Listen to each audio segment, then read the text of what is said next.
Section 13లోకి వస్తే అందులో grounds ఉంటాయి. Okay. Section 13 of Hindu marriage యాక్ట్లో ఏ గ్రౌండ్ మీద తీసుకోవచ్చు అని. యాక్చువల్గా అందులో చెప్పాలంటే బాగా హింస పెడితే, నన్ను బాగా హింస పెడుతుంది, నేను బ్రతకలేకపోతున్నాను, నా భర్త ఇంత ఇబ్బంది పెడుతున్నాడు నన్ను అని చెప్పి వేసుకోవడానికి అదొక గ్రౌండ్. ఓకే. భర్త కానీ భార్య కానీ వదిలేసి 2 సంవత్సరాల కంటే పైన ఉన్నారు దూరంగా అని అనుకుంటే అదొక గ్రౌండ్. ఓకే.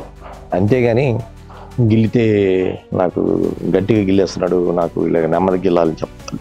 ఇప్పుడు చెప్తుంటారు చూడరు, అమెరికాలో భర్త బాగా స్నోర్ చేస్తున్నాడని నాకు డైవర్స్ కావాలని పెట్టిందంట.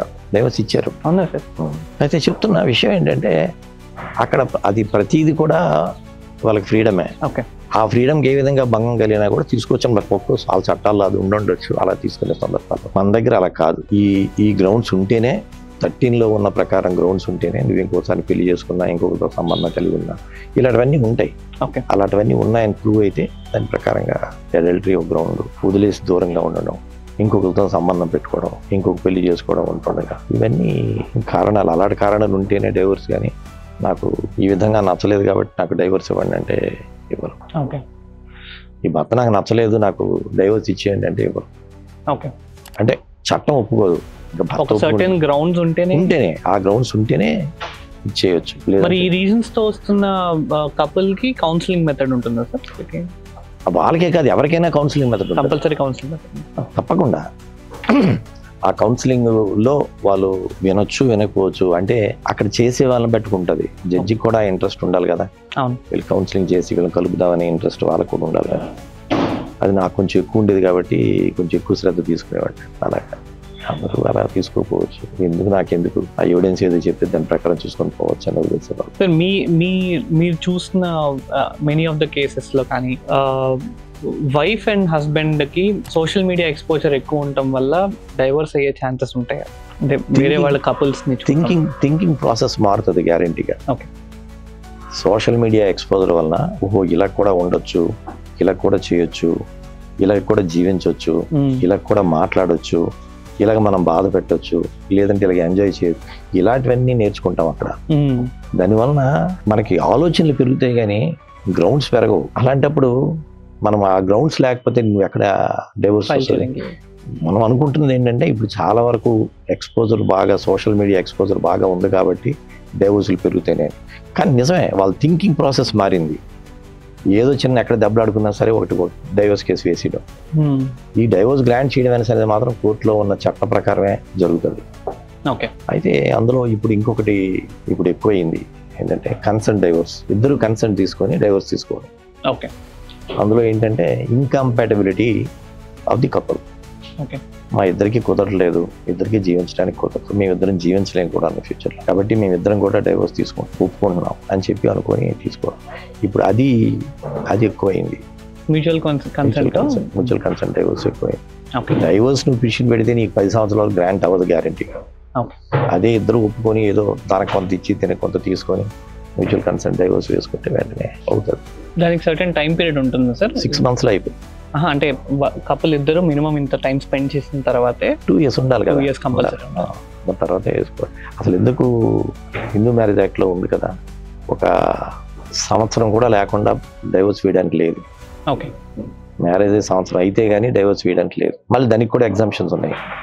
అసలు భరించలేని పరిస్థితి ఉందనుకో, నీ భర్త లాంటి పరిస్థితిని కల్పించడానుకో, నేను బాధ పెట్టేసి కిట్టేసి చంచేసి తెచ్చుకోరు, లేదా if is an important then you can file a petition for divorce before 1 year. If husband happens to be an important, then the wife can file a petition for divorce within 1 year. Okay. అదొక్కటే ground, మిగతా అంతా భార్య కూడా మెంటల్గా retarded అనుకో, అప్పుడు husband can file.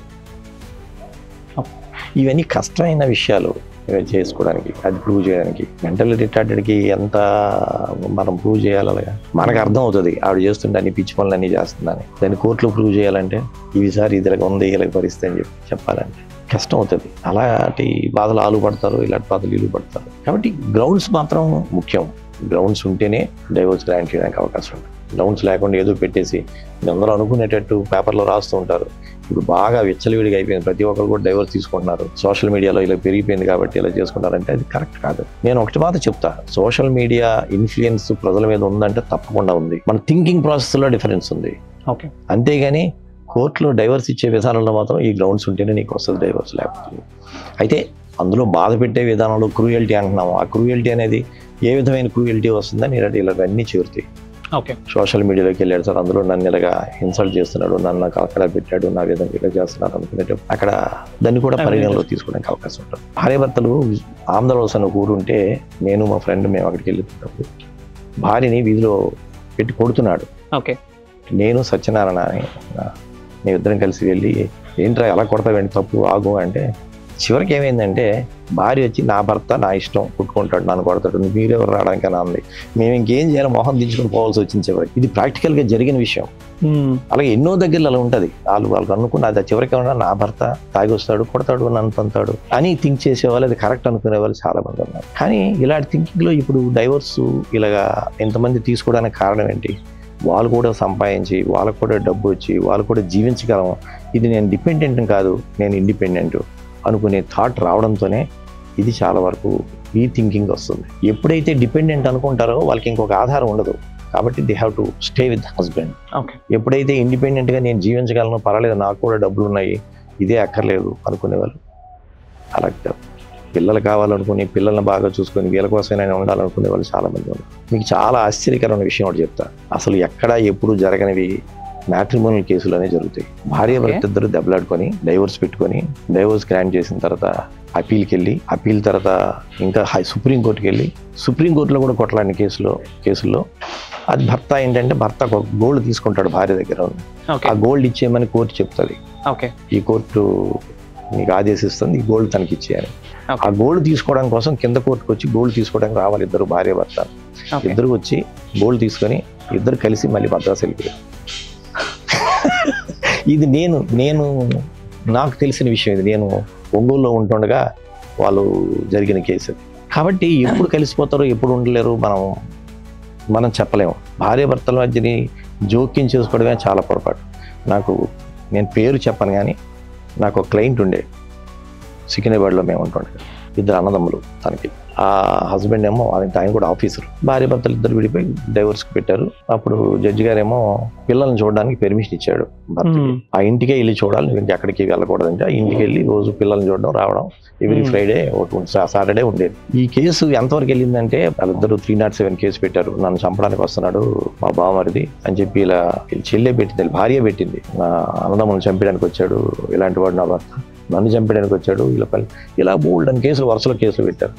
ఇలా రోజు ఈ కేసులు ఇలా జరుగుతుండగా రోజు ఇలా ఇంటికి వచ్చి పిల్లల్ని చూస్తూ కరెక్ట్గా 15 రోజులు వేసారు. 16 రోజుని వాళ్ళిద్దరు కలిసి మళ్ళీ ఇంటికి వెళ్ళిపోయి చక్కగా కబురు పెట్టుకున్నారు.